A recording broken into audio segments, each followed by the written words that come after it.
رسول اللہ حبیب اللہ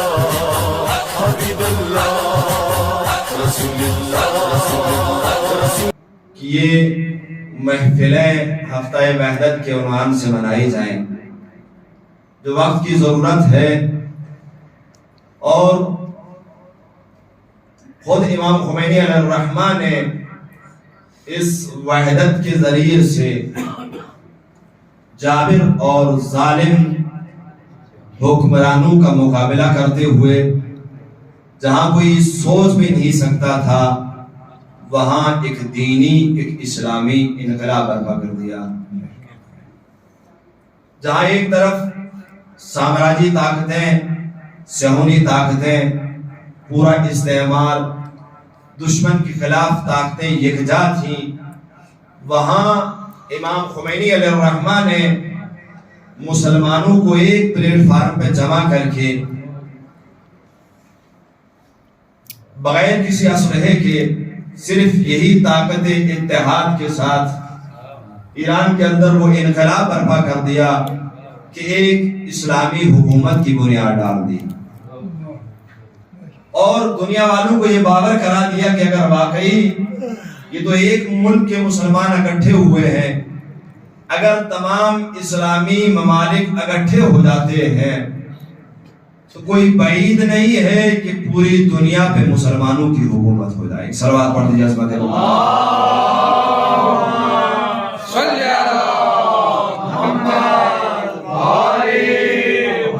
کبھی کہتے ہیں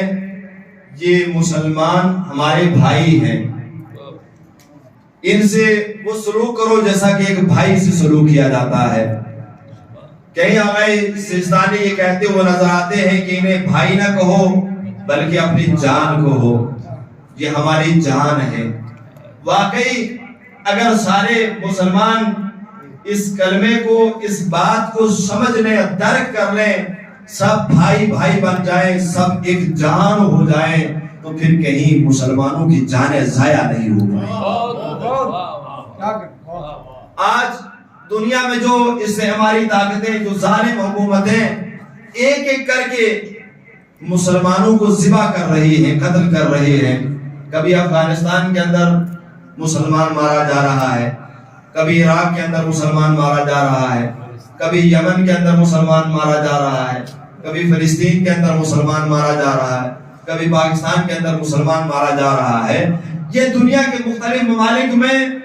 یہ جو مسلمان مارا جا رہا ہے اس کی وجہ اختلاف ہے۔ اگر واقعی قرآن کی اس آیت کے اوپر عمل ہو جائے کہ جو اللہ کا پیغام ہے وَاعْتَصِمُوا بِحَبْلِ اللَّهِ جَمِيعًا وَلَا تَفَرَّقُوا، کہ اللہ کی رسی کو مضبوطی سے تھام لو، مضبوطی سے پکڑ لو، اس سے متمسک ہو جاؤ، وَلَا تَفَرَّقُوا، آپس میں اختلاف برپا نہ کرو۔ اگر متحد ہو جائیں گے مسلمان تو ایک ایسی طاقت مسلمانوں کو اللہ نصیب کر دے گا کہ اسے پوری دنیا کے اوپر حاکمیت، پوری دنیا کے اوپر انہیں حکومت عطا کر سکتا ہے۔ واقعی وہ زمانہ کہ جس زمانے میں مسلمان صرف گنے چنے تھے، ان کو شمار کہیں 313 کا ذکر، کہیں کوئی سے کم و بیش، اللہ نے اس وقت اگر دشمن کئی مقابل تھا، اللہ نے اگر انہیں فتح دی ہے اسی اتحاد کی بنیاد پر، تو آج تو مسلمان الحمدللہ پوری کائنات، پوری دنیا میں اربوں کے حساب سے ہیں۔ اگر یہ مسلمان جمع ہو جائیں تو کم از کم اور نہیں تو اپنی حفاظت تو کر سکتے ہیں، ایک مسلمان کی حفاظت تو کر سکتے ہیں۔ اور جب تک متحد نہ ہوں گے، اب اتحاد پہ رسول اکرم کی اگر سیرت کو اسی حوالے سے دیکھا جائے تو نبی کریم کی ذات تو وہ ہے جو ایسے ماحول میں، ایسی جگہ پہ، مکے کی ایسی سرزمین میں جہاں بھائی بھائی کا دشمن تھا، جہاں پہ لڑائیاں، بلکہ اس کے اوپر فخر کیا جاتا تھا کہ ہم تلوار زنی میں مشہور ہیں، فلاں قبیلہ تلوار زنی میں مشہور ہے، جو اس کے اوپر فخر فروشیاں کرتے تھے، جو فسادات کے اوپر اپنے آپ کو فساد کرا کے فخر کرتے تھے، ایسے ماحول میں نبی کریم نے اپنی سیرت سے اتحاد کا وہ پیغام دیا کہ وہی لوگ ایک دوسرے کے بھائی بھائی بن گئے. اگر واقعی پیغمبر اکرم کی حیات طیبہ کا مطالعہ کیا جائے تو نبی کی ذات تو وہ ہے کہ رحمت للعالمین کہی گئی. وما ارسلناک الا رحمت للعالمین قرآن مجید کی آیت ہے. اللہ نے اسے عالمین کے لیے رحمت بنا کے بھیجا ہے اور اللہ کو اس کلمہ رحمت سے بڑا پیار ہے. یہ مہربان ہونا ایک دوسرے کے لیے, اس کلمے کو اللہ اتنا پسند کرتا ہے کہ ایسا ہے محترم, سورہ حمد کو جو ایک مختصر سا سورہ پورے قرآن بلکہ پورے کلام الہی کا خلاصہ ہے, اس میں ایک یا دو مرتبہ نہیں بلکہ 4 مرتبہ اگر بسم اللہ کو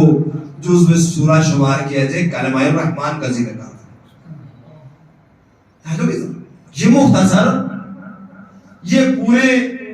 کلام الہی کا خلاصہ, اس میں تو کسی کلمے کی تکرار نہیں ہونا چاہیے تھی. خلاصے میں اگر کلام میں تکرار ہو جائے تو وہ پھر خلاصہ نہیں رہتا ہے. لیکن اللہ کو کلمہ رحمت سے اتنا پیار ہے کہ بسم اللہ میں بھی 2 مرتبہ کبھی رحمان اور رحیم کہہ کر کے اور پھر الحمدللہ کو شروع کرتا ہے, پھر دوبارہ رحمان اور رحیم کو. یہ اس بات کی دلیل ہے کہ اللہ کو کلمہ رحمت سے بہت پیار ہے, لیکن اللہ اپنی رحمت کو کس طریقے سے اپنے بندوں میں باور کرائے, اس لیے اس نے ایک نور کو بشری پیکر میں بھیج کر کے بتایا کہ کائنات میں میری رحمت کو دیکھنا ہے, اس کا کرشمہ اور اس کا مظہر رحمت للعالمین. صلوات پڑھیے. یہ رسول رحمت ہے, مسلمانوں کا سردار و سید ہے, اپنے مقام پہ کھڑا ہو گئے, چند قدم ساتھ چلتا ہے. یہ دنیا میں کوئی رہتی ہے کم عمر بڑی عمر والے کو سلام کرے, لیکن نبی رحمت سے بڑا کوئی کائنات میں ہے. لیکن جب بچوں کے بیچ میں جاتا ہے سلام کرتا ہے. کس طریقے سے بچوں کے ساتھ, جب فقراء اور مساکین کے ساتھ جاتا ہے, جا کے بیٹھ کے کھانا تناول کرتا ہے. یہ اخلاق کائنات کی سب سے بہترین بشر, سب سے اعلیٰ بشر, سب سے ارفع بشر, بلکہ کائنات جس کے صدقے میں ہے, اس کا سلوک یہ بتاتا ہے. واقعی اللہ اگر انسان نظر کی ضرورت غور کرتا چلا جائے اس انسان کی, یعنی اس حقیقی انسان کی زندگی کے اوپر اگر انسان غور کرتا جائے اخلاقیات کے اعتبار سے, تو انک لعلی خلق عظیم کی منزل پر رسالت ہے, جسے میں اور آپ نہیں بلکہ ذات خدا کہتی ہے کہ خلق عظیم پر فائز ہے. ایک جوان آتا ہے اور آ کر کے بظاہر تو کچھ مانگنے کے لیے آ رہا ہے, لیکن در حقیقت بھیجا گیا تھا تاکہ جا کر کے کچھ نازیبا حرکتیں کرے, اس طریقے رسول اللہ کی بے احترامی کرے, اور آ کر کے کچھ مانگتا ہے. لیکن الفاظ ایسے ہوتے جب رسول اللہ کچھ تھوڑا سا نکال کے اسے دیتے جو ان کے پاس موجود ہوتا ہے, ایک بڑا بے احترامی کرتا ہے کہ اصحاب کھڑے ہو جاتے ہیں اپنی جگہ سے کہ اس کی اتنی ہمت کہ ہمارے رسول کے ساتھ بے احترامی کرے. ایک مرتبہ رسول فرماتے کہ نہیں, تم اپنے مقام پر بیٹھ جاؤ. اس کو میں نے اپنے کردار کے ذریعے سے, میں نے اپنے عمل کے ذریعے سے اس کی تربیت کرنی ہے. ایک مرتبہ کہتا ہے کہ اب جب بٹھا دیا سب کو,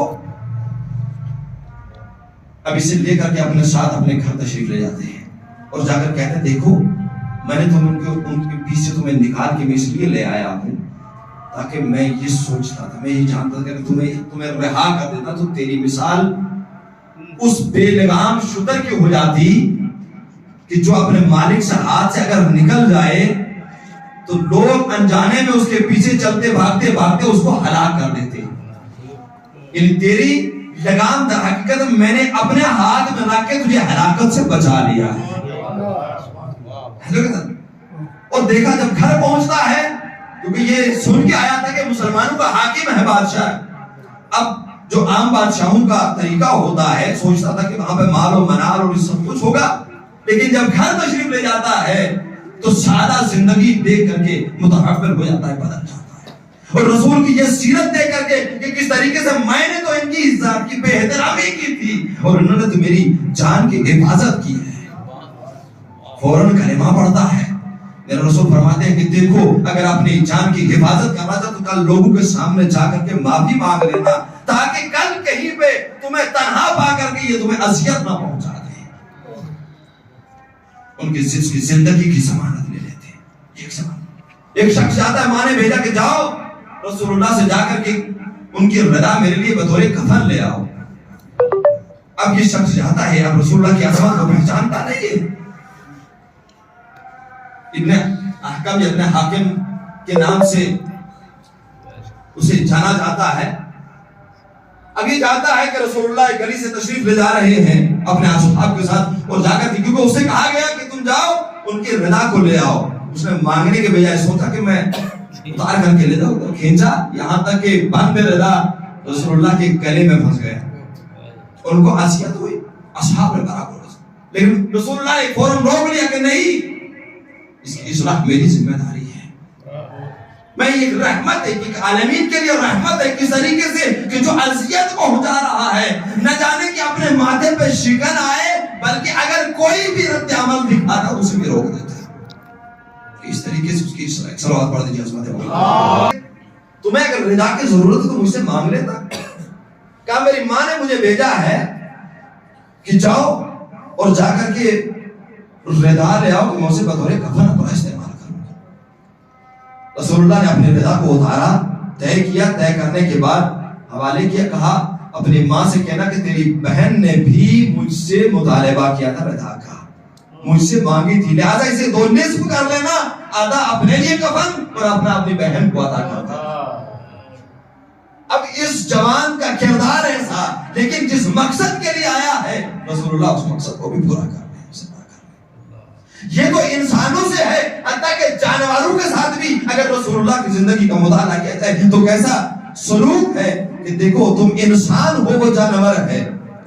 تم سے اسے بھی اذیت نہیں پہنچنا چاہیے، چاہے کہ کسی انسان کو تم سے اذیت پہنچے، تکلیف پہنچے، چاہے کہ بھائی کو بھائی سے اذیت پہنچے، ایک جانور کو بھی تم سے اذیت و تکلیف نہیں پہنچنا چاہیے۔ ایک باغ میں داخل ہوتے ہیں کہ باغ کے مالک نے اپنا ایک اونٹ جو ہے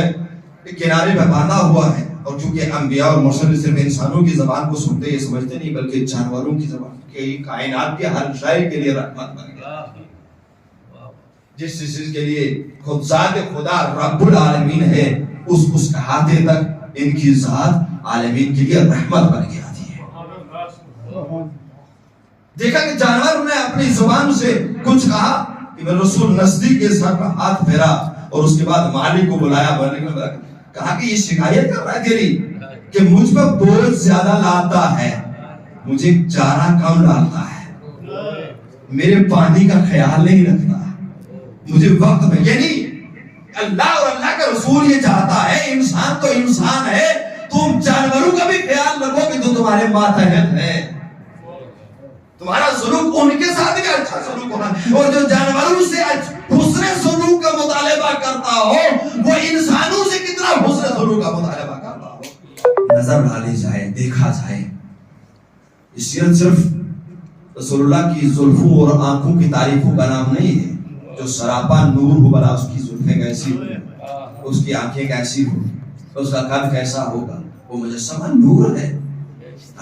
اس کی کملی کی تعریف، اس کے چلنے کی تعریف، اس کے اٹھنے کی تعریف، اس کے بیٹھنے کی تعریف نہیں، اس کے کردار کی تعریف، کہ جو کردار تھا جو کہ اللہ اسے چاہتا تو یہ نوری مخلوق تھی، اس دنیا میں خاکی بدن میں بھیجتا ہی تھا، یہ خاکی بدن میں بھیج کر کے ہمارے اوپر یہ احسان کیا ہے کہ اس خاکی بدن میں تمہیں کہنا کہ تم اس معراج، اس بلندی اور سعادت تک نہیں پہنچ سکتے ہو، واقعی تم اگر سیرت پیغمبر پہ چلو گے کہ تمہارے بیچ میں تم جیسے چل رہا ہے، تم جیسے کھا رہا ہے، جیسے تم کھاتے ہو، تمہارے جیسے سو رہا ہے، جاگ رہا ہے، اگر تم اس کے جاگنے اور سونے اور چلنے کو دیکھ کر کے اور کھانے کے پینے کو دیکھ کر کے تم اس کی طرح کھاؤ پیو گے چلو گے تو تم بھی اس منزل پہ پہنچ سکتے ہو جس منزل پہ اللہ اسے اس بدن خاکی سے پہنچا رہا ہے۔ یعنی اس دنیا میں خاکی بدن میں بھیجنے کے ساتھ اللہ نے ایک دن اسے اس بدن سمیت معراج میں اٹھا کے بتا دیا کہ تم بھی اگر چاہو تو اس بلندی پہ پہنچ سکتے ہو۔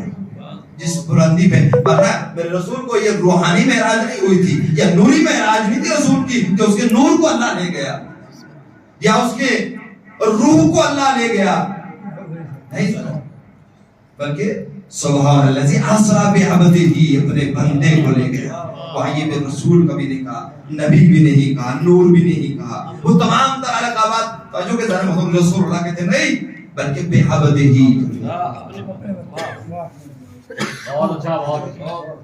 کہ یہ نور اپنے خاکی بدن کے ساتھ اس مقام پہ پہنچ گیا کہ نوری فرشتے پیچھے رہ گئی، وہاں سے بھی آگے گزر گیا۔ کیا یہ بشر کہ جو تیری ہدایت کے لیے میرا یہ رسول آیا ہے، اگر تو اس کی زندگی کو اپنے لیے نمونہ عمل بنائے گا، اپنے لیے آئیڈیل بنائے گا، تو بھی اس مقام، اس منزل پہ پہنچ سکتا ہے، کعبہ قوسین اور اندرا کی منازل پہ پہنچ سکتا ہے، کہ جو در حقیقت ارادہ پروردگار ہے، جو مرضی اور رضا الہی۔ ایک صلوات پڑھ دیجیے عظمت اللہ، تاکہ عظمت رسول کو درک کرتے ہوئے ان محفلوں کو بھی بارونق بنائے۔ جس اہل بیت کو ذکر کرنے کے لیے ہم اتنے